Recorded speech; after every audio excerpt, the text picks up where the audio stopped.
So I started realizing that if you can just find strength just a little bit longer, you will have a crew of people following you along the way.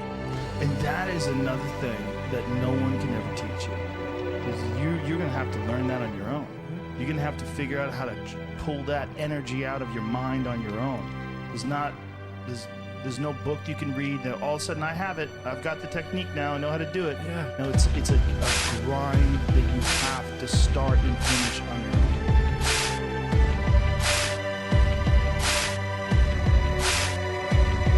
Let me tell you a story about an illiterate kid.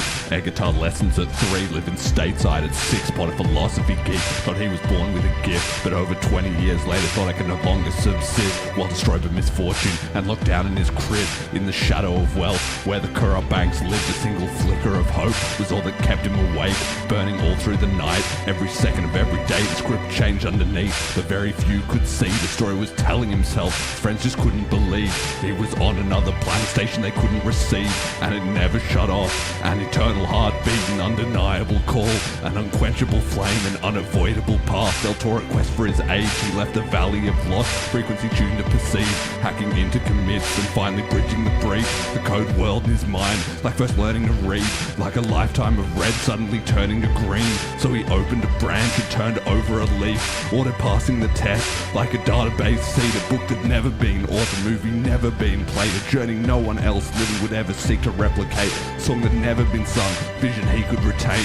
So it consumed his mind like a triumphant parade. All the Christmas and Easters and birthdays that he missed, paid the isolation price to become the man that he did. So a piece of advice, you should take care what you wish.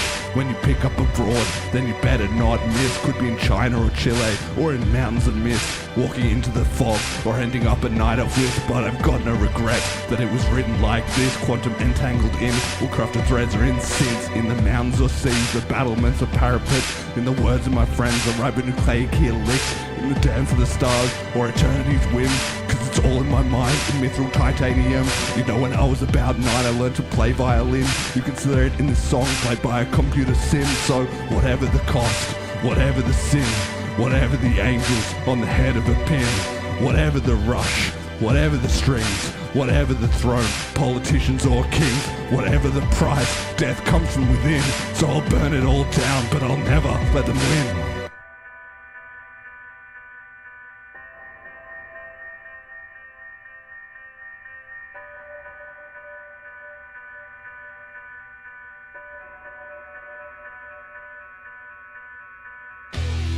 If you keep on attacking something, nothing wants to stand in front of anything that is relentless.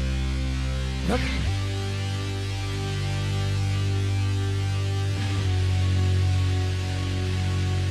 No management, no studio, no corporate sponsorships, no old money connections, and no Andreessen Horowitz, no mentor, no prior art, and no industry experience, no safety net, no backups, and no certifications, no rule book, no limits, and no establishment. Just a single laptop and syndication of speech. They say that changing the world, that's maybe not realistic.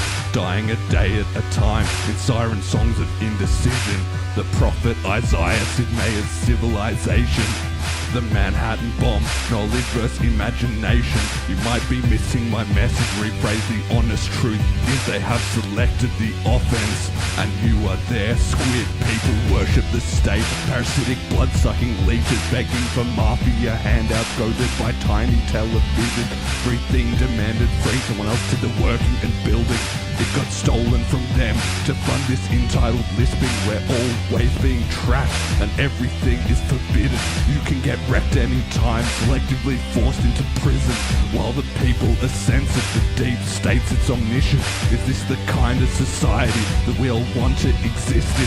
But we gotta fight on till we're dead in the ditches, cause I'd rather... There will be no real non-controlled currency in the world.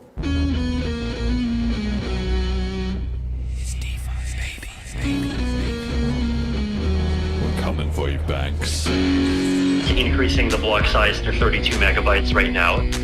What would be the top 5 arguments that would get hurled against me? No, that's a good one. There are a few that the big blockers got right. Ching, like all these coins splash into the wallets of all the winners. I love that. There's a new threat out there. It's crypto.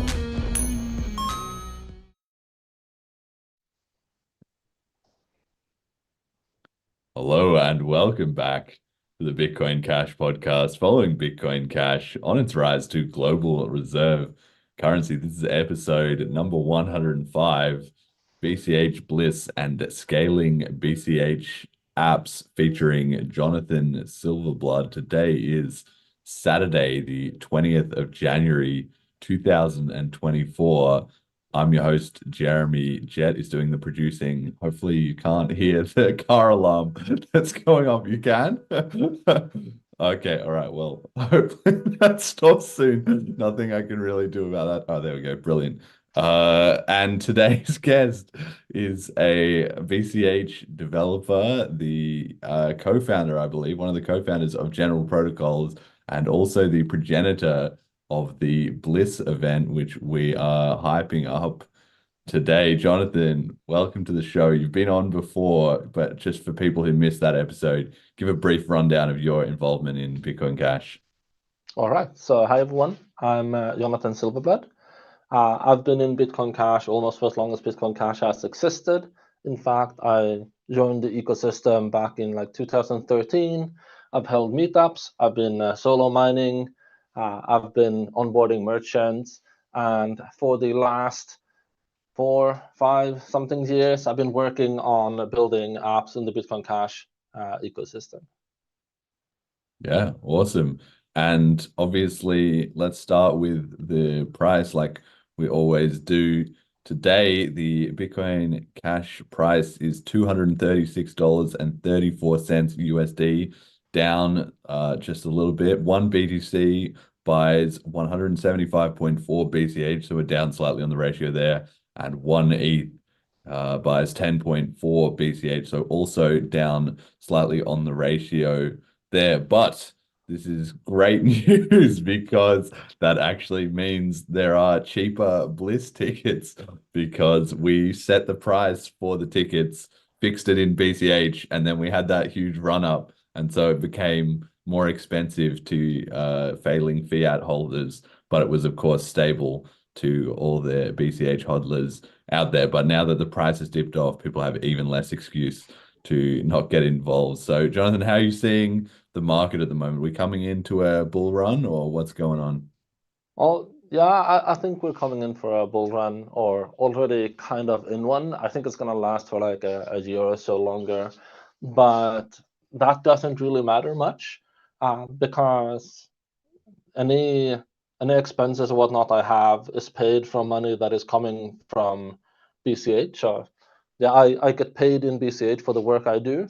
So I don't really expose my money to volatility for that kind of length of time. You know, get the payment, pay your rent, and then the money's gone out. Don't really have that problem Yes. anymore. Then also, like whenever there's any significant risk, like if there's money I can't afford to lose, I just go on BCH Bull and I get paid to hedge them there. So that's fine. Yes, yes. I think it's funny that volatility is one of the most overblown complaints that anybody has, because the more involved you are with BCH, the less it's a problem, right? Like the less involved you are, the more it's something you whinge and moan about. But once you're just involved, like, yeah, you just, I don't know, it all works out, right? Yeah, and yeah, so the BLISS ticket might be cheap right now if you're looking from a fiat perspective, but anyone who want to come most likely already have some BCH. So even if the price would like double from now on, they would have twice as much money to spend on buying BLISS tickets. So I'm pretty sure that the price of the BLISS ticket doesn't matter that much in practical terms. It might have some psychological effects, and so if you're one of the people who's scared of price moving in bad ways, then FOMO in and get your BLISS ticket now. Yeah, absolutely. We have a raid in the chat from BChad, Bitcoin Cash TV. Good to see you, Bitcoin Jason. Good to see you. G'day, mate. And 777 Clash Royale 777 asks, don't you think it's possible that some Bitcoin miners attack Bitcoin Cash if Bitcoin Cash gains price or popularity? BTC miners have more hash rate than Bitcoin Cash. And the answer is no, I'm No, not no. really worried about that, because if Yeah, our price is going the up, mine is then they're going to going to follow the join. incentive, and the incentive says that if price goes up, so it becomes more of a threat, then it's even more lucrative to mine Bitcoin Cash for non-nefarious purposes than it already was, and so they're going to mine for the good reasons anyway. Exactly. Bitcoin miners love it when the Bitcoin Cash price goes up, and the more it goes up, the more they get involved in the community, and that's Yeah, all I there mean, is really to it. look at it. Like, what's the absolute worst outcome that can possibly happen for a SHA-256 miner? Well, that's for there to only be a single chain, which value can potentially go down in the future. If you have only a single chain and no backups, and the price goes down for any reason, you're screwed, right? But if you have multiple chains and price fluctuates a little here and there, you just go to some other chain, and your investment into hardware is going to pay out. It's much, much worse to have only a single chain and the risk that comes with that. Jehun P. Melcher says, good evening from the Philippines. Good evening to you too. And yeah, right. So let's talk about BLISS. So we mentioned it a little bit on the last episode, but it's now live. It's now out there. It was your brainchild. So maybe give us the intro story of how you came up with this event and what's the goal? Sure. So a long time ago, I went down to the Bitcoin Cash City and went for the Bitcoin Cash City conference, and I had a great time. It was an absolutely awesome time. I also went to the St. Kitts conference a couple of years ago, and that was also pretty good.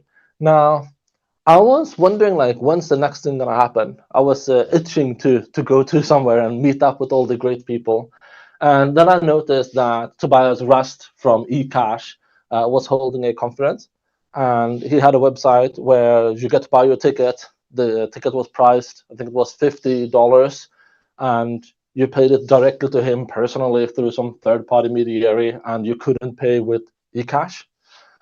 And I kind of chuckled for myself. I'm like, yeah, all right, so that's not very serious.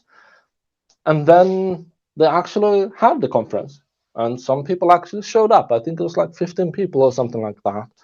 And it might not have been like the roaring success that you could potentially hope for. But looking at it, that's 15 people more than I have, right? They had a conference, I didn't. And so that kind of made me wonder, like, okay, so we don't have a conference, so I want someone to do it, and if no one else is going to do it, I'm going to have to be that someone, right? And so I started reaching out to people, checking like who wants to come, what do you want to do, what's interesting, and why would people come? How can I get people to come? And it led down to a lot of like differences of opinion of what people actually want, but most importantly, I landed on that we should be doing something in Europe. We have already had conferences down in Australia. We had conference close to the Americas down in St. Kitts, but the people who live in Europe hasn't had anything that's close to them. And there's quite a lot of developers in the European space. So yeah, we decided to settle for the city of Ljubljana because that's the hometown of Go Crypto, and they have a lot of merchant adoption. That way we can make sure that everyone can come paying in BCH. Yeah, absolutely. And then I got involved. At what point did I get involved? I'm just trying to think now the exact sequence of events. I don't know whether I saw you talking about it. I think I sent you a message saying like, look, let's make this good. Like, I want to get involved. This sounds awesome. Right. So early on, I spent maybe 2 months or so just talking with random people and aiming kind of for like a 20 to 30 man event, mostly builders, maybe a hackathon, maybe just a meetup, maybe some kind of mini conference or whatnot. And then you and Ryan dragged me onto a call, and we talked a bit about what it could be, and I kind of laid it out, right? I wouldn't be opposed to a big scale real thing conference, but I'm not an event organizer. I have no formal training, no previous experience, no nothing. And so I said, like, yeah, I can try to do that, but I'm gonna need help if we're gonna do that. And yeah, the rest is kind of history, because now we have a 100-man event, and we have the hotel booked, we have the venue booked, we have a lot of speakers planned, we have a schedule, we have a merch, we have a ton of things that comes with that scale of event, and yeah, it's looking really good. Yeah, so we have the announcement video. Jet, maybe let's just line that up and play it. I want to get that in the historical record. All right, bear with me here, because it will load, but I think I have to dive into the unknown and transition into the source first. So we'll see how it works. What do you want from me tonight? You wanna burn down everything inside. I'm not afraid of a little fire. So light your matches, and I will rise from the ashes. I'll say too, like, I think some kind of, extension block size increase, like, my custody is just inevitable with the Lightning Network and the Bitcoin Cash Pros. To be fair, I've been saying this ever since the beginning when this project came out. They called us way ahead of it. Yeah, which arguments were presented by each side, and hindsight bias. Like there are a few that the big blockers got right.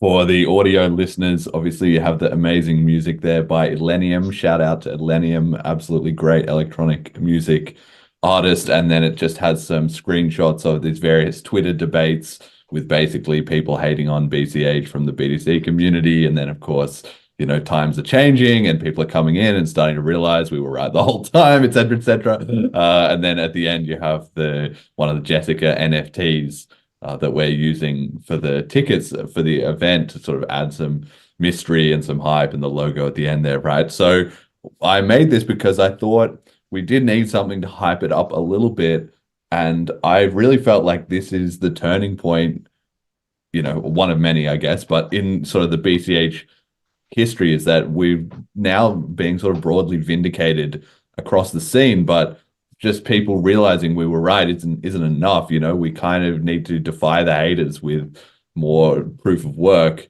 in terms of running some bigger events and having, more announcements and so forth. So to me, that's partly what this event is about. And like you were saying, we sort of considered, well, maybe we do a 30-person event, or maybe we do 50-person event. But we ended up kind of with a go big or go home kind of mentality, shooting for 100, because I felt like there would be enough enthusiasm and excitement in the community and loads of people that wanted to be involved. As soon as we were just discussing it, even just amongst ourselves, there was already chatter happening in the community, right? Of people saying like, oh, what's this event? I want to come. Like, can I get a ticket, etc. So I'm really hoping that we can sell out all the tickets. So the tickets are on TapSwap at tapswap.cash. And right now there is 47 tickets available to the public in from anywhere from 0.75 BCH up to 0.83 or 0.84. It seems like some of them BCH. So if you go on there, you can grab one of those NFTs, which will be your ticket to the event. So we're doing it properly, cypherpunk style. There's no registration or, privacy destroying aspects to this or anything. Whoever you are, if you have one of those NFTs, you can come along and get into the event. So obviously the earlier you grab one as well too, you can choose one that you like instead of just whichever ones are kind of left over. But they all look pretty cool. I really enjoyed making these NFTs, and I think they have a really cool vibe. I think it's quite a unique little NFT series, especially since I'm absolutely not an artist, but just goes to show the magic of AI. Now anyone can be a top tier artist. So I think that's pretty cool. But talk to me a bit about this NFT sales part to it, Jonathan. So you actually minted the NFTs and so forth. What was the genesis of this, and how have you found the experience so far? Well, so Cash Token as a platform is not new, but it's not old and mature. And so when I looked around, there wasn't a single tool that could do all the parts that I wanted to do. There was like on the Cash Ninja side, they had released their tooling. So if I wanted to do something that was like theirs, like automated generation of art and documentation for them, then I could run their tooling. If I wanted to make like just a bunch of fungible tokens, there are other places I could do that. I ended up going to Paytaka's Cash Token Studio, and with about an hour of fiddling around, I had made a couple tokens and tested them and sent them through my wallets, and things were kind of working, but there were no metadata or information on them. And so I reached out and talked to some people like, what is the right tool for the next part of the job? Like, how do I get my unique images and whatnot up there? And it turns out that there are some tools you can use to just fill in the data. Just you type in all the fields, and then you press a button and you get a file that contains the metadata that you then go back to Paytaka Studio, you upload that file, and things kind of work from there. So it was all in all, like making the 100 tickets, it took a while because the Paytaka Studio doesn't allow you to mint 100 NFTs in one click. You have to mint them one on one. So actually, me and my daughter sat next to each other. So she had a phone and she pressed yes, yes, yes, yes, over and over, while I typed in and clicked the buttons on the computer. But yeah, in less than a day's work, we minted 100 tickets.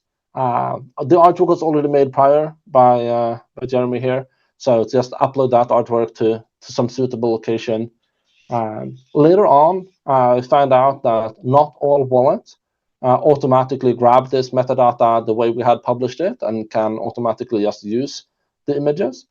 And so it turns out that some of them really want the files to be put on IPFS for long-term storage that isn't connected to our specific event or whatnot. And so I had to go figure out how to use NFT-specific IPFS storage tooling to kind of upload a package of 100 images there. And then once that was done, I had to republish the metadata, and then it was done. But all in all, still in a single day. So it's pretty easy if you want to make tokens. Cash tokens works just fine for now. It's a little bit fiddly to get started, but yeah, it's just gonna get better from here. Yeah, exactly. It's like this car alum. This guy's car has been stolen like 5 times, but it's still there apparently.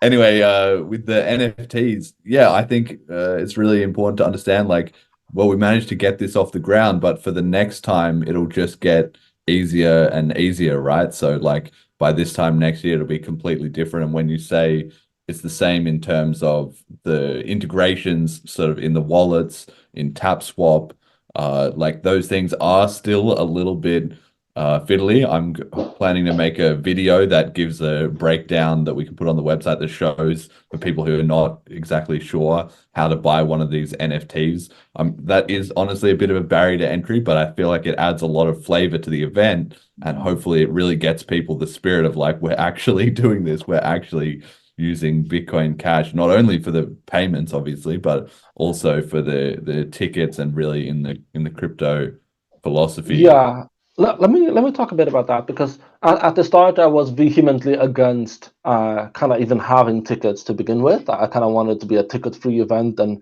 not have a bunch of payments and whatnot in between. But as we scaled up and it became more of a for the public thing and less for select individuals, that we were going to need some way to make sure that random people off the street don't like walk in and take some merch and walk out and whatnot, or come have dinner with us when they have no idea who they are. And so ticket became a necessity. And looking at the various ways we could do ticket, it's kind of like it's immediately obvious that, hey, we're in the Bitcoin Cash ecosystem, and we have these cash tokens, and tickets are like utility NFTs. They're there for a reason. And yeah, so we decided to make these, but that's actually not the be all end all of it, right? These tickets are going to do more things than just serve as proof of payment, because if we want the proof of payment, you could have just shown a receipt. So no, we're going to do a little bit more. I'm not going to go into too much detail on it, but I am working on some like integrations and cooperations with other actors in the space.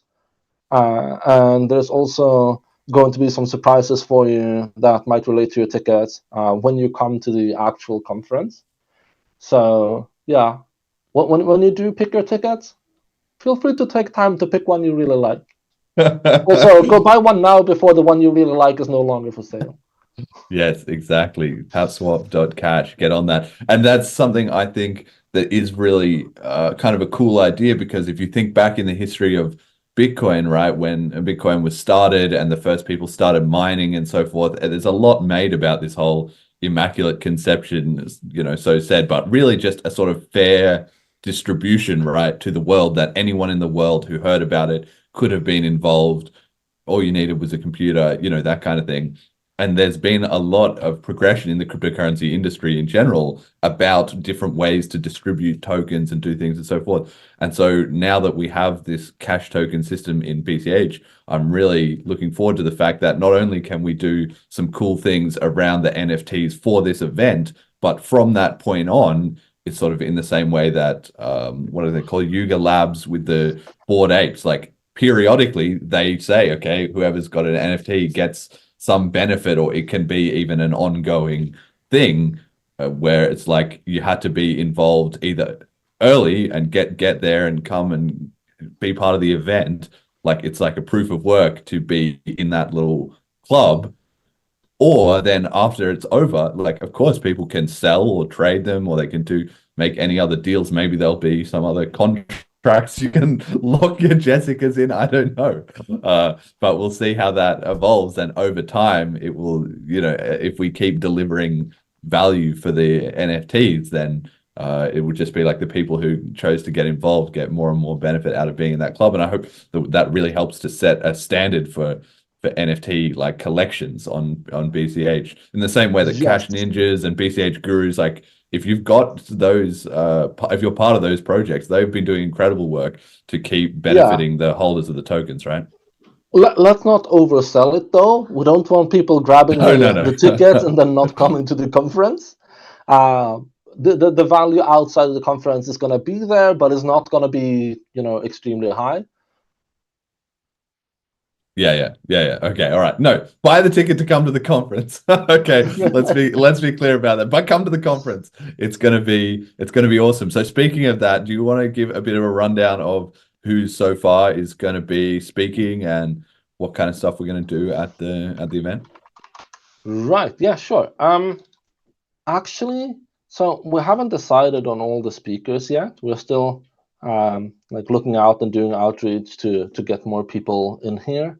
But I can say a few of the names if we want to. That's fine. Like we know for certain that Matthew is going to be speaking, and he's going to do his after 1 year cover for the cash token ecosystem.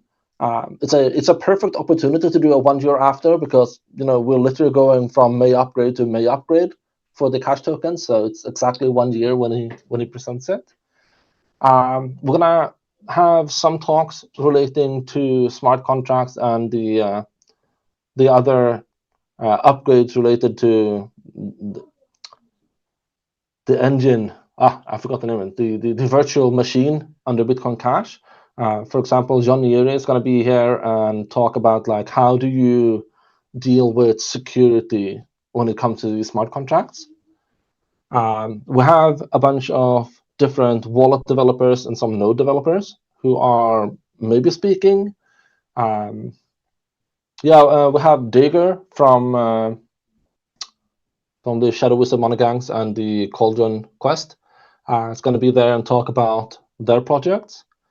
But that's speakers and potential speakers. So if none of those speakers are like super interesting to you, and you think like a single presentation can't really deliver everything I want to know anyway, then you might still want to come to the conference, because there's going to be a multi-hour long section, which we call the open floor, where people who have projects in the space are going to be available to demonstrate, showcase, and go to depth and talk about their project. So if you have questions, for example, like how does cash account or cash ID or cash intents work, or maybe the Electrum cash libraries or BCH Bull or any hedge, then I will be there and you can talk to me. I happen to be kind of an expert on those things since I was there and built them.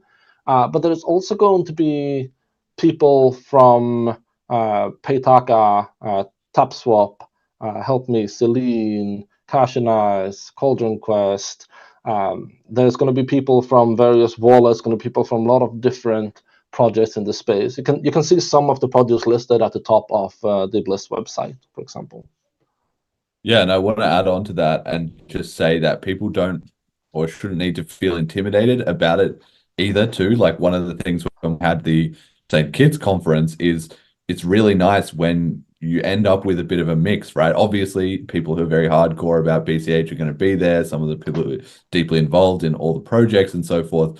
But even if you don't know who all those people are, or you're not like the most down the whole rabbit hole of Bitcoin Cash, definitely still come along and check it out. We had a number of people at the St. Kitts conference who came either because they knew somebody who was there, or even they were just curious. They'd heard about cryptocurrency, or they were in some other ecosystem and they thought, let me see what's going on in Bitcoin Cash. And all those people had a great time. Like, they probably, of everyone, they might have even had the best time. Like, they came along and everything to them was new and different, and they got to meet all these super passionate people. And of those people who came, I got the highest feedback, from them as I was talking. They were like, wow, this is the best. So I highly recommend, if you've never been to a crypto event, this would be a great one to start with. Let me say it like this. We're keeping up the tradition of making sure that BCH conferences are places where you can actually use BCH. So if you come to the BLISS conference, you can pay for the flights, you can pay for the hotel, you can pay for transportation, you can pay for food, you can pay for groceries, you can pay for entertainment, you can pay for practically anything you might want to do for that 4-day or whatever time you're there in Ljubljana, Slovenia. And you don't need your fiat, you don't need your credit card to pay for anything. You get to experience what it means to actually be able to use Bitcoin Cash as money. So that is one kind of important thing. Like, if you live in a place, I suspect most people actually do, and sadly even I live in a place where you can't easily pay with Bitcoin Cash. And so when I've been to the conference, like every single time I go home after a conference, it's like, I don't want to. I want to stay here. This is the place I want to be at. And so, yeah, being able to pay in BCH, experience BCH as money, is going to be great. Now, the other side of this, for people who aren't like super technical here, is that, yes, there's going to be some very high caliber people here. There's going to be people who knows a lot on the technical level, but they're going to be here because they want to celebrate the upgrade together. They want to be here and meet up. They want to be social, and they want to have fun, right? Most of these people already know like most of what is going to be said on the conference because they talk outside of this. But being able to meet up, being able to dig in the depth in things, and being able to kind of share your story and just spend time together, that's the real value of the conference. Well, I mean, everybody can have their own sort of real value, such as it is. But yeah, you're right. That's another huge element to it, that if you're also involved in the community, or even if you're not, coming along and just meeting people face to face, it makes it so much more real, right? You might have like I always think of like David Shattuck. Shout out to him when he came on the show, and but before he came on the show, actually, we were on this Discord call where he was showing me the Fifth of Gaming beta, and he was like, "Wow, this is kind of crazy. I've listened to how many hours of 50 episodes of the podcast, and then talking to me, it was like, wow, Jeremy's just a guy, And so Yeah. it's that you can get that same vibe for all these amazing people that you see, like building stuff and launching projects, and you just have a laugh. They tell you about something that's completely unrelated to BCH. You find out they're into windsurfing or whatever, and it's so cool and it's so much fun, right? So, actually, yeah, Jed, do you have any sales pitch on that regard? Like, I know you had a great time in St. Kitts, right? Yeah. What do you mean sales pitch? Well, I'm just saying we're just trying to chill and hype up the event. Like, I just thought maybe you could speak to that. I can see you laughing and nodding along here as I'm saying all this, right? So first off, my laugh, like the thing that really got me was just this is so stupid. Okay, so there was a very small pause after, we live in a place, and I was thinking of we live in a society. We live in a just- society, yeah. Just broken down even further. So I think the big pull for me is being able to have the opportunity to go and live off of Bitcoin Cash. I think that's like been a goal of mine. But also this is like kind of one of the few areas in my life where I can go and socialize with people who I'm not like, it's not, there won't be a glazed over look in their eyes. Like we'll all have the same, well, not all the same interests, but we'll all be on the same page when it comes to why we're there and what we're interested in. And that alone is kind of a unique experience. I'm hoping that I can like really get out there and socialize and kind of make an event out of it. Like I think I want to do a little bit of a trip, maybe stop in London for a couple days first, and then I was thinking about going to Italy for a couple days just to see what's up, and then go to Slovenia. Yeah, sounds good to me. Yeah. Europe trip. There Yeah. you go. If you're not from Europe, if you're not local to the area, you can make the whole thing worth it a bit more. You can get a bonus out of it by just scheduling in a bit of a European holiday. Once you're already in the Schengen zone, it's really easy to just fly around, and really cheap too. I think a lot of Americans are regularly mind blown when they find out actually how cheap and easy it is to just travel around in the EU, because they think of it as this big conglomeration of like countries, but it's even like easier and cheaper in many cases than within the US. So It seemed like it was easier for us to do that kind of roundabout trip than find anything that has less than 2 layovers from here to Slovenia. So it's like, if we're going to be stopping in 2 places anyway, might as well make them places that we're interested in going to, and we'll spend a couple days kind of checking the area out in. Yeah. Any thoughts on any of that, Jonathan? Do you have any travel tips for anybody who's new to Europe in that regard? You're asking me? Yeah. Yeah, all right. Well, I'm not much of a traveler, like in the sense I don't go out and hunt for experience. I've never really had the money to do that. I will say though that given the time of year, the France-Italy belt is going to be really, really nice weather. It's not going to be too hot, but it's going to be warm and nice and clear almost all the time. I can also say that within Europe, you don't have to go for air flights. You can actually look at trains. Trains within Europe are remarkably well functioning, and they are reasonably fast, and they're very, very cheap. So that might be something to consider. Like if you take a flight from the US over to Europe and land like Germany or something, then you can essentially take trains from there on. And there's even train cards you can get that gives you like a month of free trains within the entirety of Europe if you're into the backpacker side of things. I've planned to do that at some point, but hasn't really happened yet. Oh well, Europe's not going anywhere, so there's always. Well, maybe Yeah. maybe instead of a conference one year, we can have a BCH pilgrimage where we just go to all of the countries with large amounts of adoption in a group of 100 people. That would actually be super cool. The BCH like road trip. Yeah, yeah, yeah. I would be Yeah. so in for that. You would not imagine. Like that would be crazy. But yeah, anyway, all this is to say that the entire event is going to be awesome. It's the 14th and 15th, Ljubljana in Slovenia. Go on the website, www.bliss.cash. Make sure you put that www dot in there because I haven't quite fixed up the DNS config probably yet, on it yet. Get to the site, read up on it, get excited, go to tapswap.cash, buy a Jessica NFT, book your hotel room. There's a link on the site that explains how to do it. You have to put in a credit card, but you don't have to pay.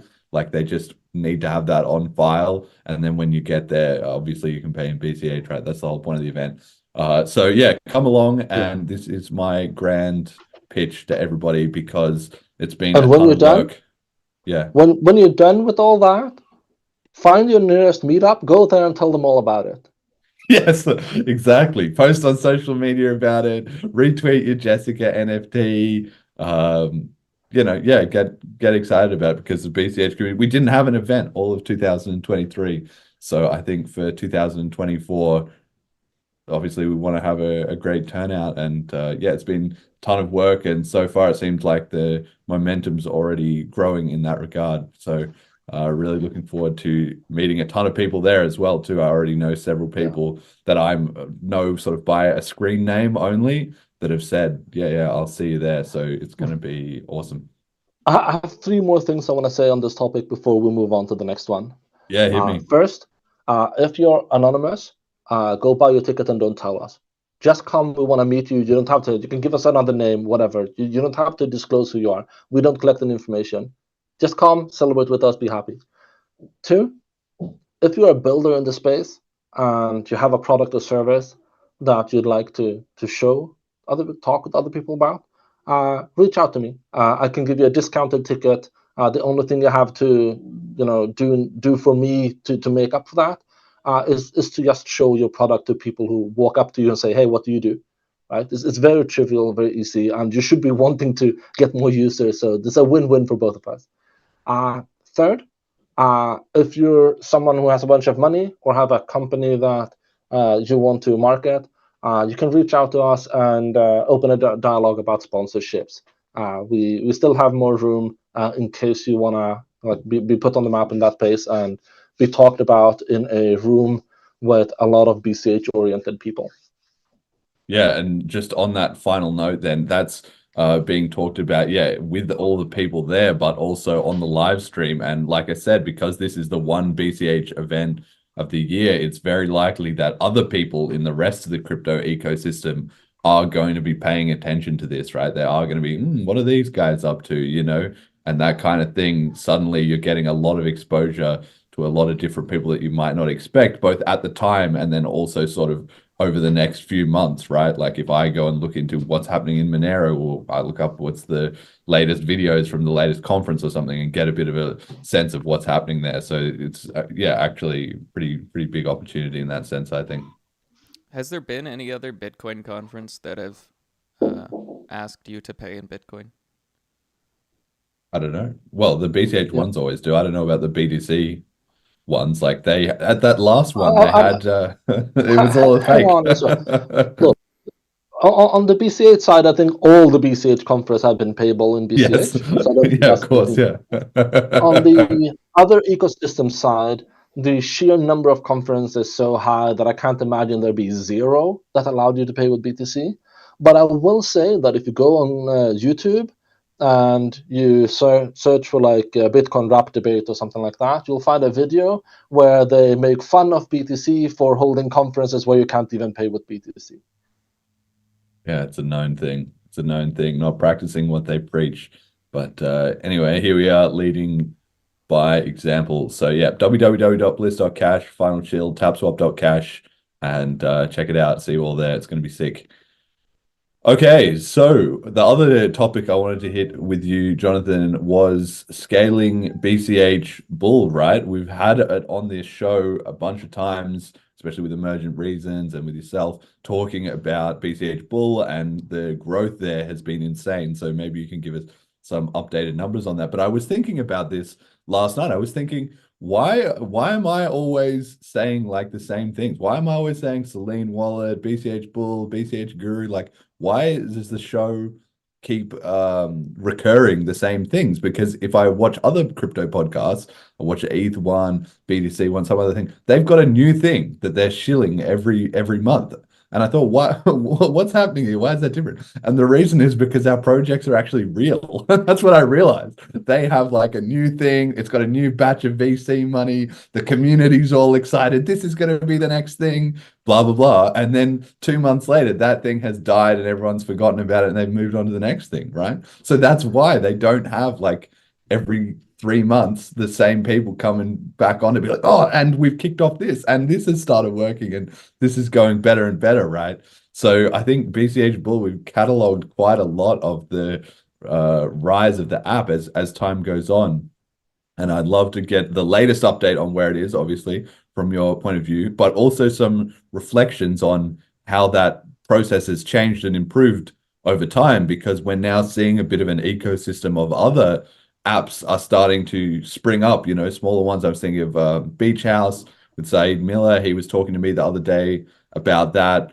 And these smaller projects are going to try and follow in the wake of things like BCH Bull and maybe the Bitcoin Cash podcast. So what's the latest on BCH Bull?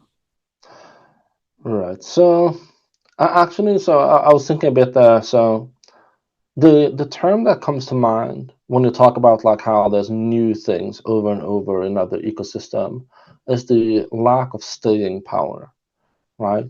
And I know I'm gonna sound like Jan when I say this, but the best way to move forward is to be successful, right? Success attracts success. And if we want to do good for the BCH ecosystem, then building a profitable company is a very valuable way to do that, because it has staying power. It won't be end up in the news once and then go away. Instead, it'll be like an ever ramping thing that grows over time. And that's kind of where we are. Like if you look at the history of AnyHedge, it started out as a thing that could very well have been one of those things that blows over, right? It took us almost a year to get an actual product out, because we met so many difficulties along the way with the tooling and the infrastructure and things like that. But I would say after the venture with D-Token, we kind of ended up doing everything on our own and not have any external parties that we were to rely on.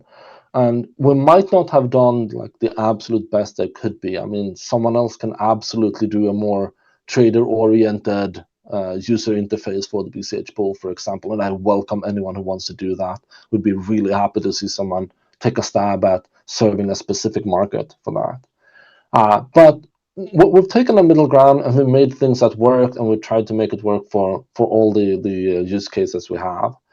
And the story since has been remarkable, right? There's been growth after growth after growth, and we were just some week ago, when the price hadn't fallen back yet, and we were over $7 million in locked volume, like in money in contracts that are active. But if you look at it for whole time, we're creeping up on. I think we're not that far off from the 300,000 BCH mark historically, and we have like 600 plus contracts active right now, and 23,750 BCH in lock volume right now. And so we have been growing.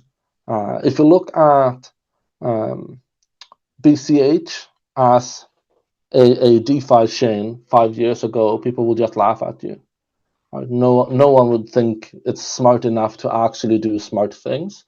And they were kind of right. Like, you could do things several years ago, but it wasn't really until the introspection upgrade that we got a sensible way to do smart contracts on BCH. And now, most recently with cash tokens, we've kind of opened the floodgates.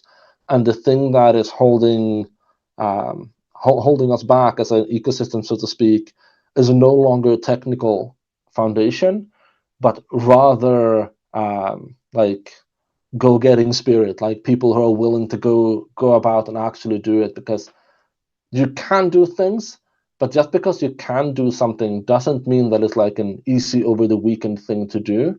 We're talking about things that involve money, and so there's always going to be a high bar, and there's always going to be a lot of edge cases that has to be dealt with in order for it to gain serious traction.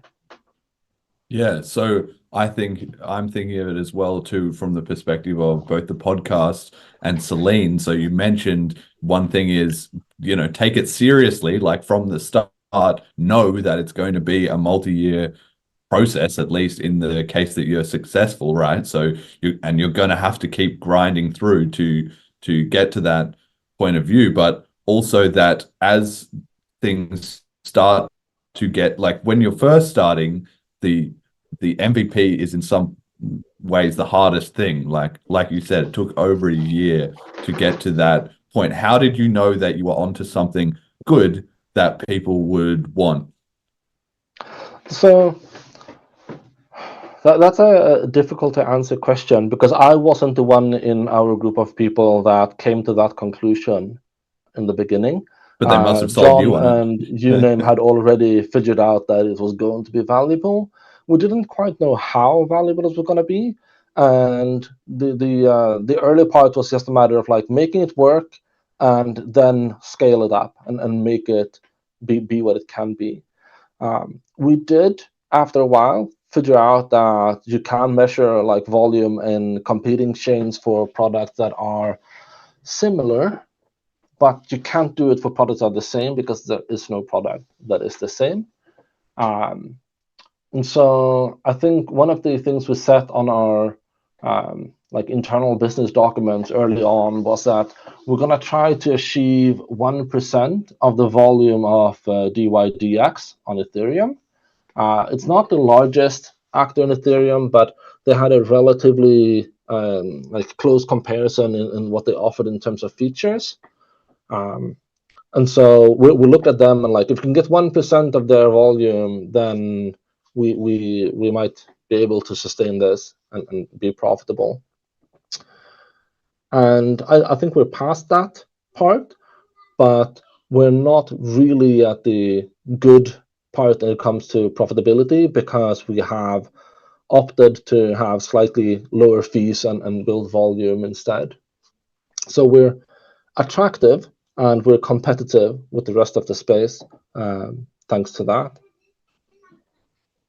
Yeah, absolutely. I mean, one thing I think of is when people like are not sure if they're going to have a good idea or not, is just look at what people are asking for. Like if you're interested in building something in BCH, hang around in some of the Telegram channels, hang around on Twitter, listen to this show even, or just talk to people at your local meetup. And people have all these small things that they kind of, oh, we need this. We have the famous somebody meme, somebody should do this. And if you look at that, you'll have a bunch of different ideas that people will come up with that you think, okay, people are asking for it. Now, it's important to know that just because people are asking for it doesn't mean they actually want it, right? Sometimes they do, but sometimes they don't. So a classic example of this is that everybody was bitching and moaning, oh, Bitcoin Cash really needs a roadmap. We don't have a roadmap. Nobody knows what's going on in the future, blah, blah, blah. So I did BCH Builders and I did 3 episodes and I said, anybody can come on with me and talk about a Bitcoin Cash roadmap, and we'll make a roadmap and we'll figure out what was done in the past, what could be done in the future, organize things in that regard. And it didn't really go very far. Like What happened was people stopped asking for a roadmap. Yeah, So I okay, knew let that me wasn't good. actually jump into that because that's a very interesting topic. So Yes. before we had a roadmap, right? Bitcoin ABC published a document stating where they wanted to go, and everyone else kind of followed along and like, okay, so that's apparently the roadmap. But was that roadmap effective at predicting what was going to happen in the future? The answer is that it's a mixed bag. Some of the things there got crossed off eventually, but for the upgrades that we did, more than half of all the upgrades was not listed on any roadmap. It's just things that we had the opportunity to do and ended up actually doing. And if we compare back then to today, we actually have more clarity today. We have much more clarity about what's going to happen today because the features that are going to be in an upgrade are ready and are fully coded, specified, and whatnot in at least one place more than half a year before the upgrade happens. While we didn't know, like, okay, so we have a roadmap. We have no idea which item on this roadmap is going to be the next one, right? What is going to come the next part? Is that something on this maybe, or 50% chance something else? We'll see. So the roadmap's purpose is probably twofold. One, to provide like certainty and stability as to where we're going, and the other is to have something to build hype around, right? Have something to say, yeah, we're gonna do these things. It's gonna be great. Something to be maybe proud of and similar things. And we're lacking that part today, I think. I don't think we have an outwards, very clear view that we can get people on board with and say, yeah, we're gonna go do this, like a vision document. Apart from what we've always said, we're gonna be cash. We're gonna be money for the world. And most recently, the like salty and sad attitude in social media around BCH kind of shifted to fun and positive vibes. And I see people more and more taking pride in being money part. And so maybe we don't need that vision document. Maybe it's already there. Yeah, exactly. And that's why I bring this up, right? It's because to make the point that a lot of people were saying that they wanted a roadmap, but then I started making some efforts in that direction. And then what happened is everybody who wanted it didn't contribute and everybody just shut up. So it was actually very easy for me to figure out that that was not a bad idea, or that that was, not a good idea, that that was not going anywhere. And then you contrast that with Celine, where I knew we need some better wallets, right? I think we just definitely need some better wallets.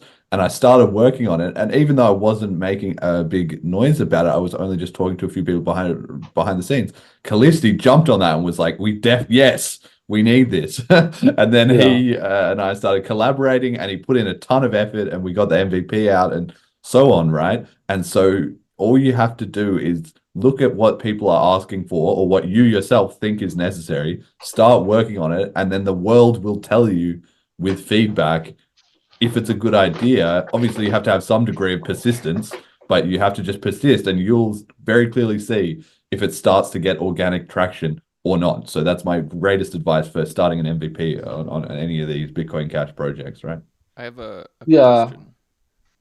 Yeah, go on. Where is a good place to go to learn about creating smart contracts? I can't point to a single space for that. I know that Matthew has done a bunch of tutorials on how to use tooling that uses tokens, and for our own users, when we built Anyhead, there was nothing, literally nothing on it. And we had to go figure out all the details and make transactions and whatnot. You might want to look at, I think it's Unspent Fi. That's a collection of contracts with associated tooling that you can kind of use like examples. You could go to the CashGrid Playground and see if you can find, contracts to paste in there and try and fiddle around with. You can look at the libauth tooling that BitJSON's things and see if you can set up libauth templates, contract that way, and use libauth's engine to interpret them. Of course, you can also go straight ahead to documentation.cache and click the opcodes link and just see what the language itself supports, and just go from the very bottom. Yeah, I don't know where I should point someone who's new to do a single thing. CacheScript is probably the best. It's reasonable to assume that the smart contract stuff is all like super low level, right? There's no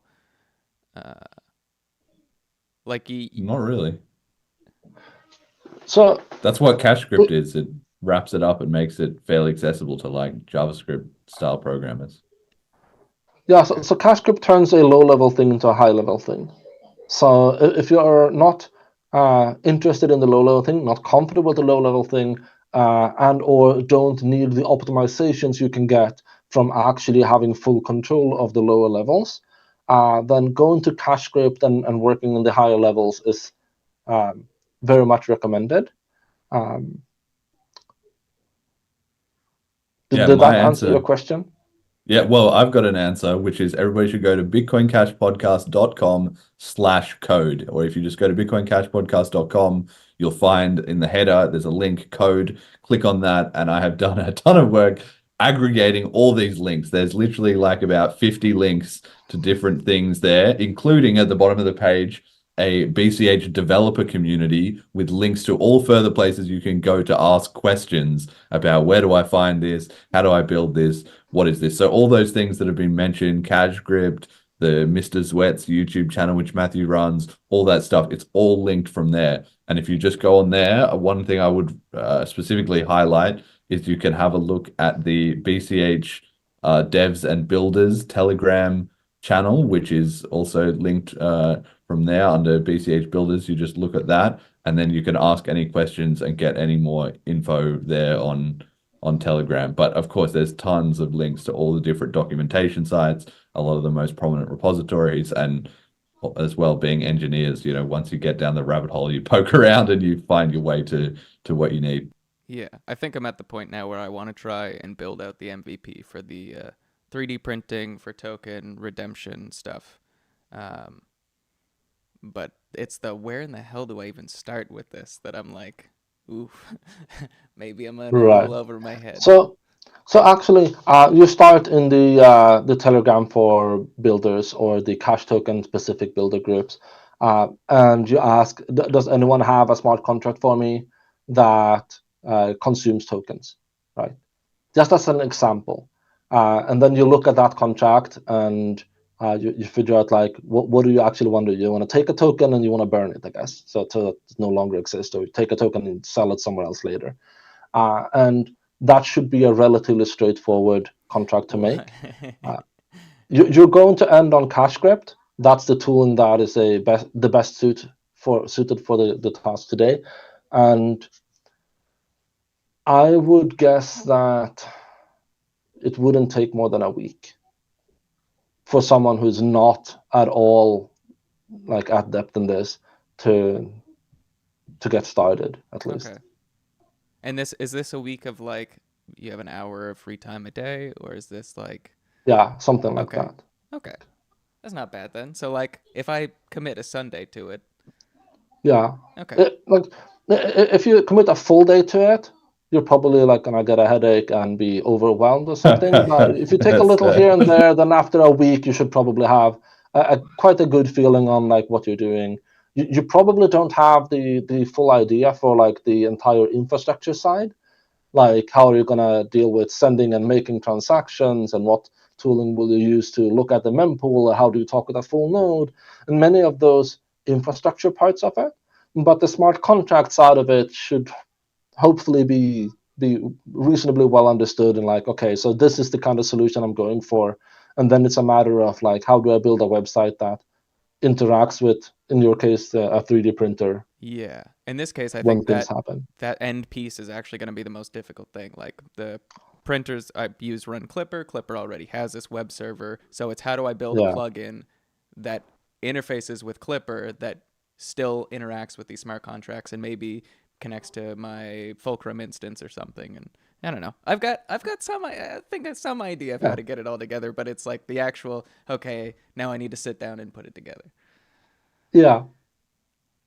Yeah, one thing I'll just add to that is Emergent Reasons is saying in the chat, the limiting factor is the wallet ecosystem rather than the smart contract ecosystem. And I think that, of course, that is improving, right? We've had a lot of good stuff with Cash Connect has come up, but Cash and Eyes, Selene, Zapper, Paytaga, they're all getting better all the time. So just dive in. And obviously, if things are not up to scratch or you have any difficulties with that, then it's the whole point. It's open source. Message those wallet people, and they'll make some I'll updates. disagree.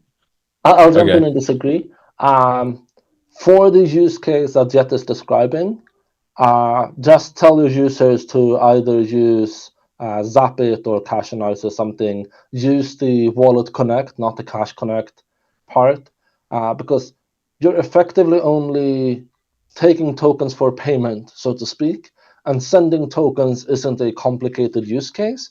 And then the complication isn't on the wallet side for this tooling. The complication is going to be how do you manage the smart contract on the other end. Yeah, because I also want to take into account things like material used, how much material used, cost of that material, and that kind of will help determine the redemption cost to get the actual print at the end. Yeah. Well, anyway, unless it has to be absolutely decentralized, then you can set up a cost oracle on your end. That's a small script, some software that's running on your server, where you submit the model to be printed, and it does the calculations to figure out what material use and time and all the other component parts you want to take into consideration for the price. Takes that, the hash of the model, as well as the end price, signs that data, and then gives that signature to your contract, and now your contract can use that.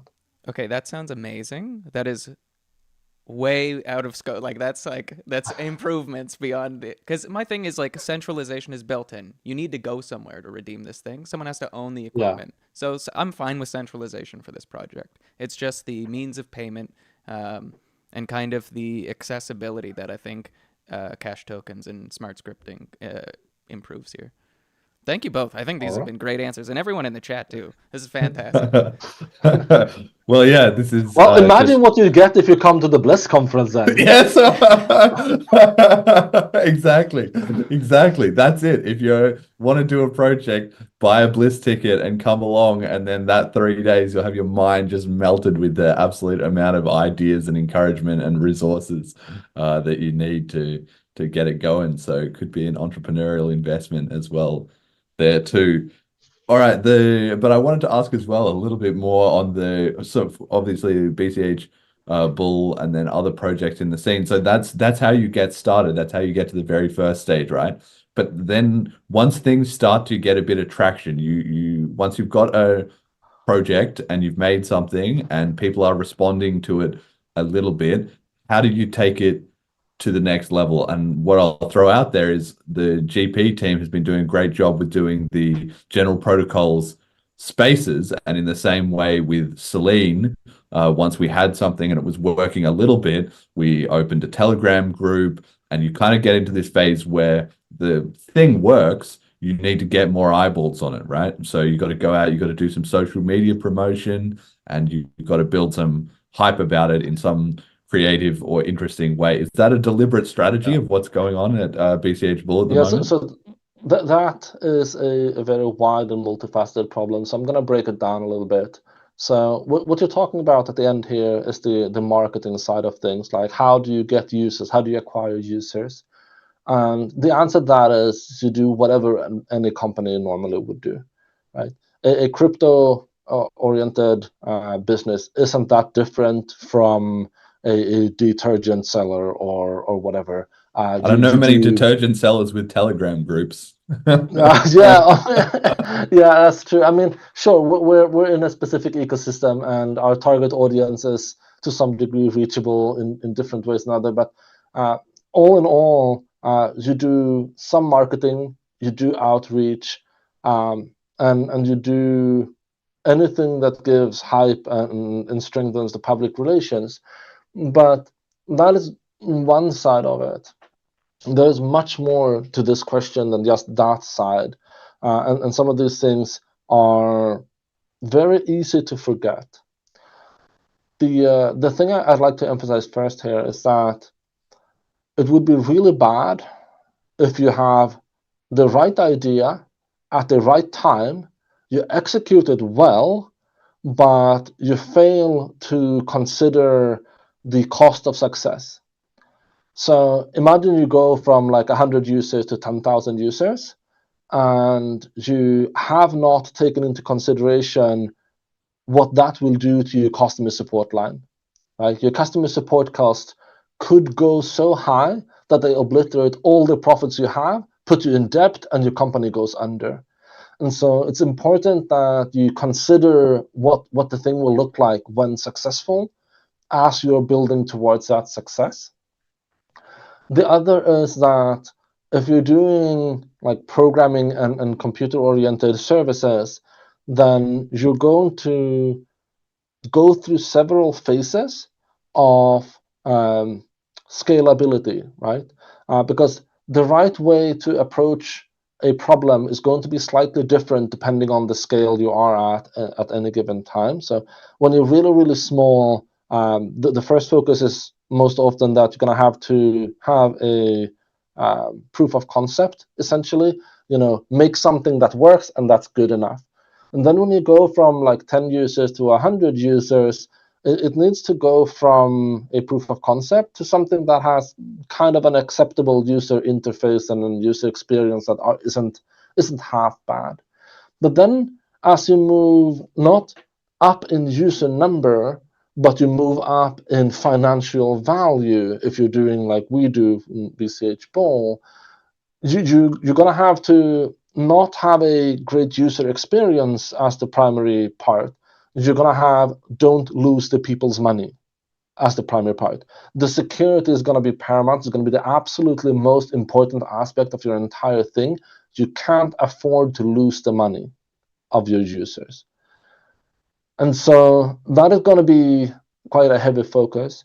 Then as the scale in both users and value goes up, you're going to find that you either had a lot of experience with building scalable products before, and you thought ahead and you did good scalable choices for how to build things, or you did not, and that's not a bad thing, because not doing that means that you did not fall for premature optimization.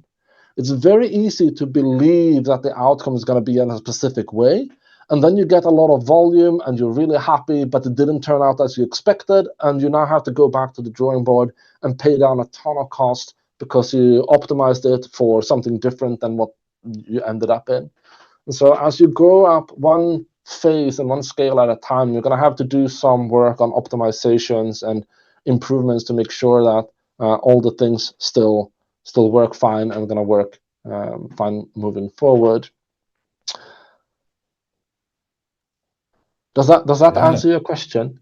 Yeah, I think that's great. I just wanted to get some thoughts out there into the community, because we're now at the stage where some smaller projects are moving up to be, sort of medium tier projects, right? And some, obviously, people are also starting small projects at the same time as well too. So I want the content of the show and the discussions to sort of reflect that, because we have to be able to help the community to be thinking in the right direction for each of these stages. And I will say that what you're saying, exactly, it matches exactly the same with the podcast and with Celine, right? So like with the podcast, the first thing was just getting a couple people listening, am I saying something valuable? Then once they were, well, I had to up the quality. I had to get it better microphones and videos and so forth, right? And then that still is not the world's best. I'm sure I could get, better lighting and a background like all those YouTubers have with three things on a shelf, that show that you're an interesting, quirky person or whatever, right? There's lots that I could do in that regard, but that's not the most important thing at this stage. At this stage, the most important thing is, building up good quality guests and so forth, right? So at each stage, you have different problems. And the same with Celine, right? The first thing was getting it to work. The second thing was a few community members were loving it. Now we've got the Telegram and they have tons of feedback. We've added a bunch of scalability improvements, like you were saying. And then the next thing is going to be adding making the UI from okay to excellent so that it starts catching on with people who aren't specifically already down the rabbit hole of Bitcoin Cash, right? So I think those are just examples of how once you get started, each different stage will require a different skill set. And it's very helpful for people who are somewhere along that journey to hear somebody else's journey, and maybe it inspires something for them, like, oh, this is the next thing I need to do, right? Yeah. All right. Wonderful. Emergent says one last thing is don't build for a year in your secret base with no feedback. Get something into users' hands ASAP. Keep iterating. So yeah, absolutely. Yeah. You've got to, the faster you can get it out there, the better. It's like if you're thinking of starting something, your rule of thumb should be, I think, in 3 hours. Have you got something in three? Like, you should be able to sit down, do whatever scrappy thing. It can be as simple as like generate some AI art, or make, like, I've just made a website, switched on my webcam, talked to it, and then posted it on YouTube. That was 3 hours. And then I got to see, does anybody care about this? Right. So if you're spending more than 3 hours and you're not having somebody else look at what you've done, you might be in the trap of just making something in your own mind that nobody cares about. Start, as soon as possible, get it public. Also, never let perfection be the enemy of good. Good Yes. is absolutely where you want to be. Perfect isn't achievable anyway. So let me actually paint a picture for what it would mean to do it wrong, right? So let's say we go back in time and we say that it was, me and not you who wanted to start this podcast. And I did not have all these wisdoms behind me. So maybe I ran a flip starter and I got like 100 BCH to do this cool thing. I go buy really high quality microphones and video. And then I sit down and I plan like 5-10 episodes. I got a good plan for what I'm going to do. And then I do that first recording, and it turns out what I have to say is garbage, and no one wants to listen to me. Imagine how bad that would be. Yeah, well, I think the community wouldn't fund you with 100 BCH these days for something that you hadn't even started a crappy version. But yeah, I mean, and it is true. Even if somebody did do that, they could realize the problem is I'm not saying anything. It's not like having a high quality mic or anything is going to be against like making a quality product, but it's just when you do things the scrappiest possible way, the market itself tells you where the bottleneck is. Like, literal users will say to you, like, you need to fix this, and then you fix it, right? So that's really just the way to do it. Anyway, that's all to say that the BCH, I've had people asking a little bit about some advice for entrepreneurs and what they can do to get more involved in the BCH ecosystem and to help scale up some of their apps. So I thought it was kind of a good time to talk about that as well. And speaking of that, we've got the BCH stablecoin and XMR atomic swap. So recently, two really cool projects have been flip started. One was the Cauldron Dex got their project flip started for 450 BCH, I think it was, which is a lot of money. Congratulations to them. And they've announced that, I think this is some sort of rebranding or maybe just incorporation or something, called it Riften Labs. And they say that they're going to be making a decentralized stablecoin on BCH, which is BCH backed, open source, over collateralized, and censorship resistant. So that's going to be super interesting, although I think people should be maybe a little bit cautious with stable coins, but I would much rather that we had native stable coins built in an open source way in the community rather than having it done by Tether or USDC or some, sketchy operators like that. And the other thing is 175 BCH has been funded into BCH XMR atomic swaps by Mainnet Pat and Bitcoin Cash Autist, which I'm also really looking forward to. So as we can see, money is still going into dev in the ecosystem, and these are the kind of things that will cook in the background, and then in 6 to 12 months, we'll start to see some results, and then in 24 months, suddenly we'll have this amazing ecosystem kind of not from nowhere, obviously, right? But in hindsight, it will look like that. Are you excited about either of these projects, Jonathan? Yeah, so the Cauldron swap and the decentralized exchange parts there, I don't know how excited I should be because I've never really been much of a trader myself. But if I'm just objectively looking at various blockchains and try to find like a determining factor for how successful they are, then on practically every single DeFi focused chain, then decentralized exchange volume is like the name of the game. And I know that Digger and the people over there, they have the shops to actually build it. I don't know if they have the shops to market it, to make it successful, to make a business out of it and all the other related parts. But we'll get to see that. And I also think that the budding little cash token ecosystem we have right now would benefit massively from having like a good decentralized exchange for people to move back from, particularly once atomic swaps or wrapped tokens starts becoming a thing, and you start being able to trade like wrapped ether for some weird cash token or something.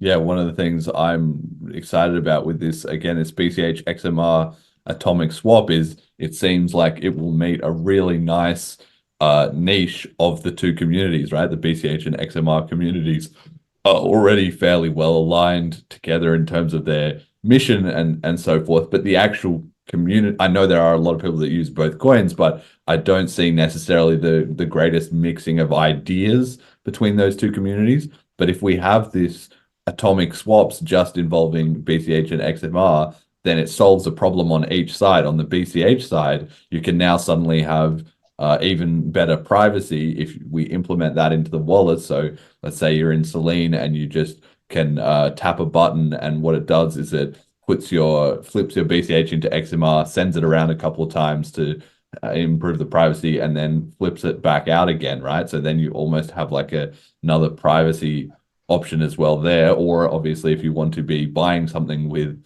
XMR, you can also just do it straight out of your wallet with a swap in the middle. And then on the XMR side, it might help them out a ton. And I can see them also getting interested in it because they have a lot of problems with getting delisted from exchanges and so forth, right? So if they're able then to just do that with BCH and then get into the onboard into the XMR, ecosystem that way as well too, I can see that just being a win-win for everyone. So I'm super excited about that. So I don't know how well the Monero chain is at the decentralized finance game. My understanding is that whenever you build unconditional privacy, you can't have it easily paired with like unlimited programmability. And so, yes, having atomic swaps between Monero and BCH will let the people in Monero access the decentralized finance side. And so when they can't go to a regular exchange to trade their tokens, they could swap over and then use a decentralized marketplace on our side instead. And that's probably nifty. I don't know if they have this option to other chains already, or if it's possible to do to other chains. But it's definitely something that increases the freedom and liberty of the users. And so I'm all for it. Let the users decide what is valuable and works for them. Yeah, I think as far as I know, there is already a BTC version of this, but I don't think it's very well used or it has a lot of problems. That's Well, just vaguely in the back of my mind. what would the Monero people actually gain from doing an atomic swap over to BTC? That's right. Nothing. Of That's course why they all hate it. yeah, I mean, if the goal was to go to an exchange, sell their XMR and buy BTC, if that was the thing they wanted to do, then of course using an atomic swap to get the same thing done without a middleman is great. But other than that, the BTC chain would give them like overpriced ordinals and inconsistent fees and mempool hell. I don't see the value of going from XMR to BTC. Yes. Well, anyway, hopefully we can be competing and providing them a better option. So on this topic of development that we mentioned here, so community comment of the week comes from imaginary username. So recently in the Bitcoin Cash podcast Telegram, Gravy Maker wrote, I wrote this a bit ago. Now I can add that devs theoretically should hold the coin so they are incentivized to develop rationally to increase their wealth. The final incentive piece to complete the loop. So this was following some discussion about what draws people into cryptocurrency and why they get excited about building, at all or on a particular chain. An imaginary username. Didn't we just say that demand-driven development is a great thing? Right? I don't know. The market gives you information. It signals to you what is valuable and what is Yes. not. Yes. Do you really want your devs to not have that information and build nilly-willy whatever direction they want, completely unrelated to your users' desires? No, no, you don't. But they've got to start somewhere, right? They start cracking on with something, and then like you got to start somewhere, and you don't start out with a lot of feedback or a lot of reach to get that feedback either, as well. Anyway, so imaginary username said in response to this, which just made me laugh, quote, "It doesn't matter what any of us think should happen. There's a general shortage of good devs, and we would be lucky to get more no matter what the motivation is. If the motivation is a talking piece of soggy bread asking him to do so in his dreams, so be it."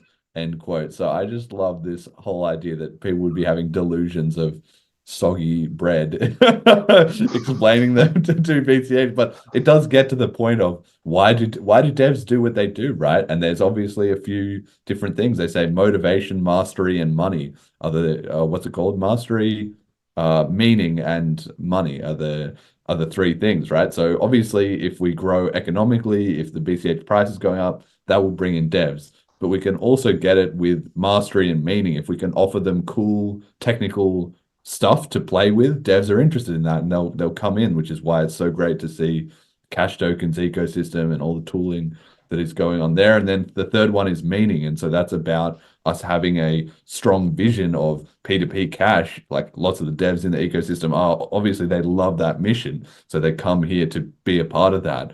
So it doesn't always have to be about money, especially in terms of open source software development. Most often open source devs are underpaid compared to what they could get, working for some soul crushing corporation. But there's a reason they call it a soul crushing corporation, right? What do you think about this, Jonathan? How do we get more devs involved in the BCH ecosystem? Look, I said it before, I said it again. Success attracts success. It's that simple. Money is a great tool to make people do things they don't want, right? Don't go that route as your primary driver, and instead do what you want to do and be successful at doing what you want to do. And it's actually much easier to be successful when you're doing what you want to do than what you're doing what someone else's money incites you to do. Yeah, absolutely. So come to the BLISS conference, ask yourself, hey, what can I do? Listen to what we say, and then go ahead and do whatever you want to do. Yes. Shout out BLISS. I don't know if you've heard, but it's this upcoming conference. It's going to be absolutely mega, 14th and 15th of May. www.bliss.cash. Right. One thing I also heard you say recently, which struck me a lot, I think it was on the General Protocols Spaces, was you said you had a realization that it's very important not only how we talk to outsiders, but how we talk to each other. And I thought that was a really interesting thing for the Bitcoin Cash community to reflect on, because I myself am trying to add a bit of a change. I've talked about it a bit on the show before, where I'm going to do a lot less arguing with other chains. I think we're at the point now where they all know we're here. They all know we're here to play. They all know we're not pushovers. That's done. And it's now time to start focusing in on the BCH ecosystem and increasing the collaboration and cooperation within the scene itself. And that will drag in outsiders to be a part of it. But expand for me a little bit. What did you mean about how we talk to each other, and how can we raise the bar in that regards?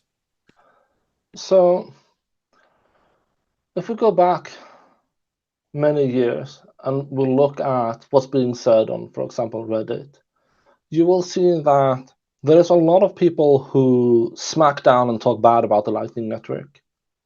And I'd argue they're all right? Let's just get that away. They're probably all right. But they are spending their time talking about the Lightning Network. They're not talking about where they want to go. And because they say the same things, they end up like patting each other's back and saying, yeah, I believe in you. Yeah, you're absolutely right. And you get this kind of self-reinforced cycle of positive confirmation. And you're getting it for the wrong thing, right?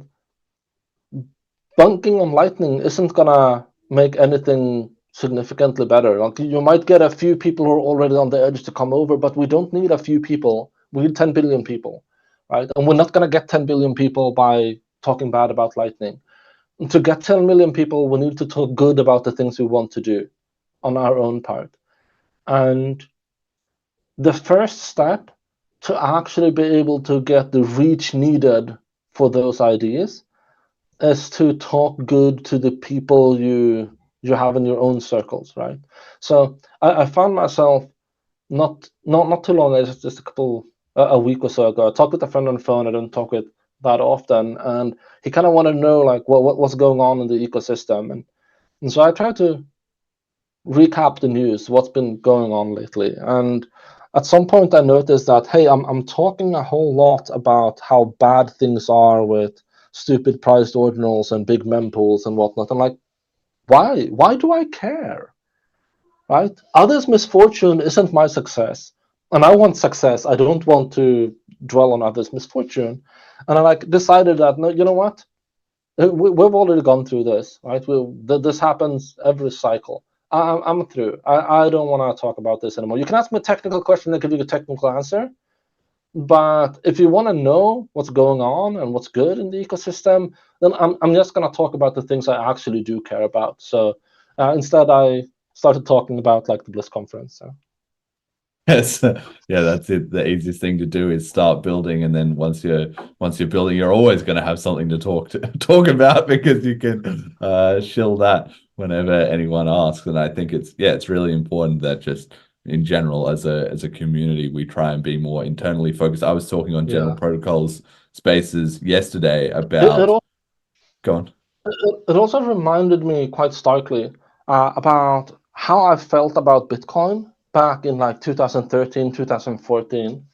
Almost all of the discussion I had, almost every single meetup, we were talking about what could Bitcoin do, what future could be ahead of us, and like how great could that be. And Bitcoin grew to become important. I imagine if I sat there and talked about how bad fiat was going to be every day, every time, people would stop coming to the meetings. That's not fun. So even among the people where you're in your own circles and you already know that they share your ideas and values, might help you to do some retrospection and look at like, what is it I actually talk with to the people? Do I need to do that? Can I go in a more positive manner close to me first, and then let that spread over time? Yeah, and other people pay attention from outside as well too, especially with things like Twitter or anywhere else.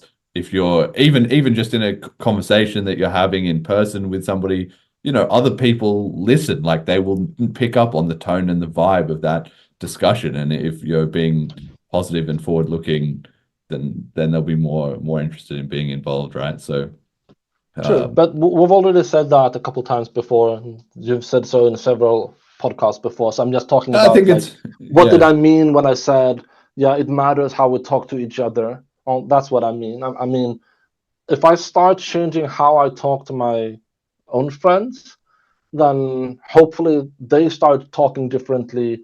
And eventually, when you get to the edges of my social circles, what comes across those edges are now positive things rather Yes. than, let's bunk on lightning. Yes, yes, yes. Very, very important. And like you said, we have said it a few times on this show, but I think we've got to keep reiterating that message until I can see that.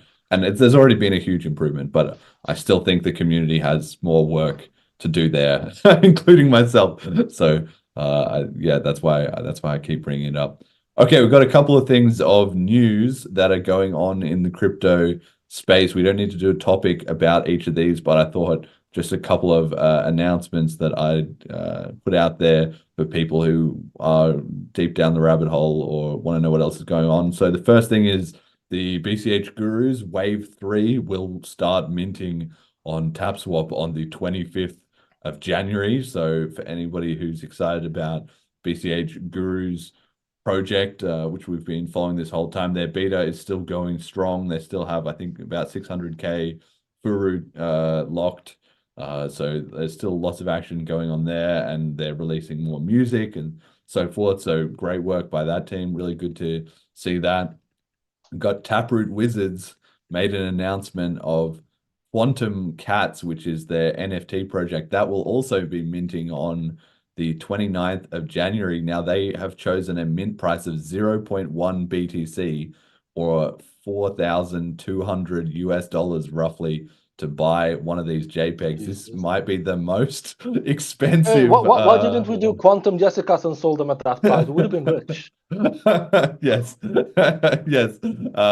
But so that means they've got 3,000 of them as well. So it will be $12.5 million if they somehow manage to mint this out. I don't know whether that's like, I almost just respect the balls to sell a JPEG for $4,200. But yeah, going back to what we were saying before, no, I'm not here to dunk on them or anything, but I think it's just interesting. It'll be very interesting to see how this plays out, because if maybe they're right, maybe they get a ton of sales and maybe things go really well, or maybe they don't. But seeing as they took an investment round a little while ago, it seems like they're really starting to think, when you get given millions of dollars in investment, then you need to find a way to make millions of dollars of money. So that should be sort of interesting. And then the third thing is Donald Trump has recently been out there saying he won't allow, or he'll stop the creation of, or whatever, of CBDCs in America in the lead up to the elections later on this year. And I think this is also a bit of a turning point, because it just goes to show how, year after year and election after election, being pro crypto and being even now anti CBDCs, like that just goes to show how mainstream this conversation is becoming, that a lot of people might not necessarily be all the fans of Bitcoin, but if they're, cheering and screaming for anti CBDCs, then I think that there is at least some sign that the world is moving in our favor, right? And all this work we're doing, trying to educate people and discuss is having a positive impact. So yeah, do you have any thoughts on any of these? Oh yeah, the politics side I have thoughts on. Not too long ago, Javier Milei killed off a large chunk of his government, repealed 300,000 lines of law code and whatnot. And after having seen that, I kind of look at all other politicians and say, hey, you don't meet the bar anymore. You're not interesting. Come back to me when you can offer like a 50% reduction in state size. Yeah, setting the bar higher and higher. What do you think about CBDCs and stuff like that? Repealing laws, CBDCs, the importance of even like privacy or pushing back on censorship becoming more mainstream political talking points. Are we winning? Is that what this, is that a sign that we're having some impact with this whole crypto thing? We're having impact, absolutely. I wouldn't say we're winning yet. Just because Trump is vocally against CBDCs, doesn't mean you won't get a CBDC. It just means that whatever comes is going to have a different name. It's going to have a slight different thing, and it's going to happen like on Christmas Eve when you're not looking. Yes. Saying you're against something is not the same as reducing the size of your state by a third. Show me you reducing the size of your state by a third, and then we're talking. All right. Yes. Actions speak louder than words. Definitely can agree with that. I just think the fact that it's even like you say, there will probably be some effort to change the name if it becomes too entrenched. But I just think that people being aware of CBDCs, like 4 years ago, no, that was not a thing. Nobody knew about that or was discussing that. Even 2 years ago, maybe. But now, if it's being talked about in a US election, that I've got my little resist CBDC mug right here. I'm just glad that we're getting that on the radar. Have an impact, right? We definitely impact, and we're definitely making it so that those who want to fish votes and those who want to be popular have to address these things in order to become popular. Yes. But yeah, I've seen too many elections where they say one thing and then they make a small attempt at that, maybe succeed, maybe they don't, and then they spend like 90% of the rest of their elected period to doing the things they didn't talk about. I have never in my life seen a political company or political party get voted in on a specific issue and executed on that issue to, close to perfection, and then said, I've done what my mandate tells me to do. I'm going to step back, and you can tell me by the next time when you vote what I'm supposed to be doing, because I only have mandate for the thing you voted me in for. I've never seen anyone do that. Yeah, no, neither have I. And I think there is a mix of factors in there. Obviously, as soon as you get into power, you suddenly discover that you're subject to all the machinations of what goes on, and maybe the reality of implementing changes is different than the ideology from the start. That's not to excuse how flaky and terrible the politicians are, but it's a balance. Perfectly fine to accept that, hey, this was harder than I thought, or I can't do this because of that reason or that one. It's perfectly fine to fail when you're trying and give it an honest attempt. But that's not what I've seen growing up in my 40-ish years. What I've seen is there's a vote, and you go out and talk about whatever subject is fitting on the lead up to that vote. And apparently today it's about CBDCs, but whatever that subject might be, chances are you'll spend more than 90% of your energy doing something that you didn't talk about rather than the thing you did talk about. So stay skeptical. Yes. Highly endorse that. Okay, we got meme of the week. This one, I found it on the interwebs. It made me laugh. It's a screenshot, which I don't know if this is real. It's probably just completely fabricated, but I thought it was funny anyway. It's a screenshot of some text messages from Kate. And on the 17th of February, 2011, Kate says, "You're an asshole, John. Other guys are starting their own business and you're just messing around with some weird Bitcoin thing. You seriously think you're smarter than them? We need to break up. There's no future staying with somebody like you." And then there's no reply until the 27th of November 2017, where it says, "Hi, John, how are you?" ? So again, this is probably completely fabricated. This likely did not actually happen. But I just thought it was interesting to reflect on. Sometimes when time goes on and you get vindicated, the best way is to have just moved on, right? And I guess everybody has that little part of their mind that always, I was right the whole time. People really want to hang on to that. I definitely do myself. But sometimes the best thing you can do is just let it go and let them come to understand you were right in their own time. I don't know. Does this ring a bell with you, or not really? I mean, every time we've had a bull market, I've seen these kind of stories pop up. And some of them are probably true. Some of them are probably just funny memes. But at the end of it all, you got a question like, what kind of relationship were you in when you started that led to that kind of dialogue? It's just Yes. my way of seeing it. Yes, yes. Okay, well, maybe some other time we'll do the Bitcoin Cash podcast, gold digger episode. Get like user call-ins or something. Start handing out advice. I don't know that I would be the best person for that, but maybe we can find some expert in crypto relationships. That's a niche. Surely somebody needs to brand themselves as the crypto relationship expert. That's wide open for some viral controversy stirring outrage marketing. I get I the don't know why somebody impression, isn't already doing that.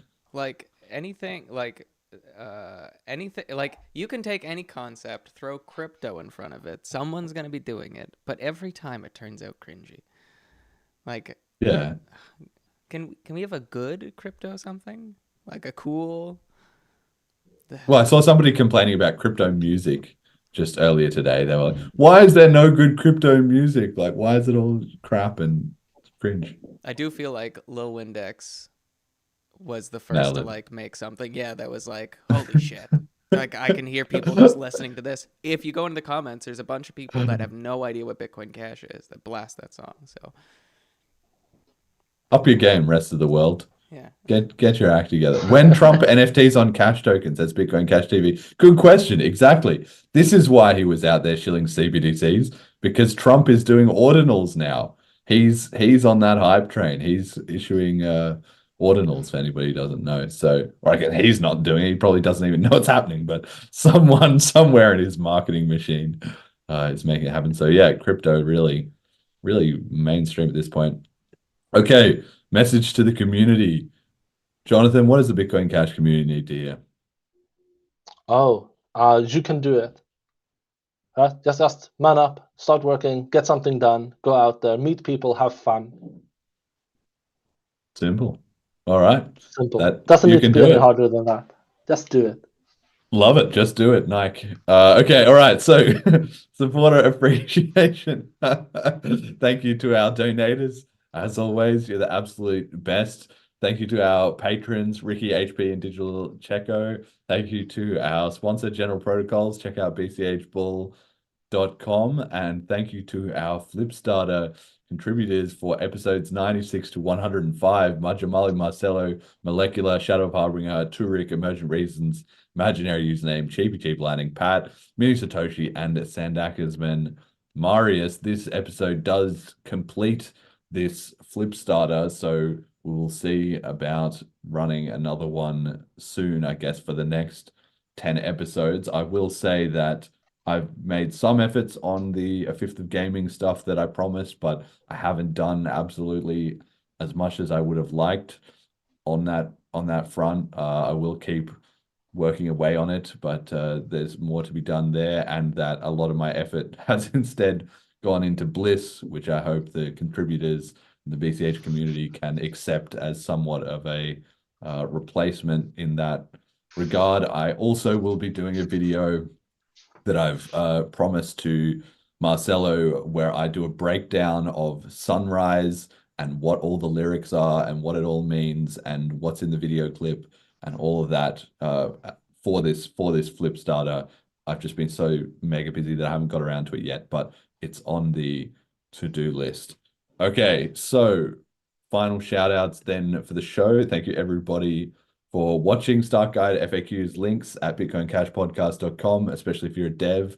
You need some more stuff to get involved in. It's all listed there. Check out episode 85 if you're new to the show, and try out Selene Wallet at selene.cash. Jonathan, final shout out. Oh, I just did my shout out. It's fine.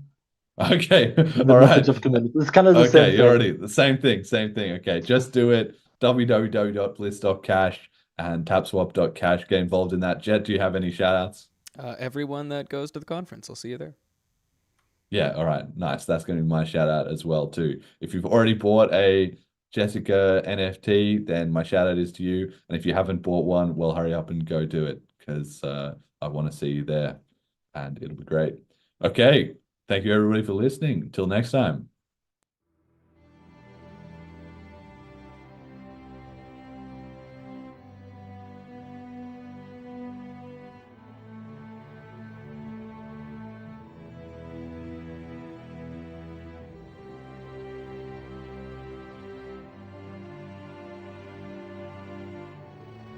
So I started realizing that if you can just find strength just a little bit longer, you will have a crew of people following you along the way.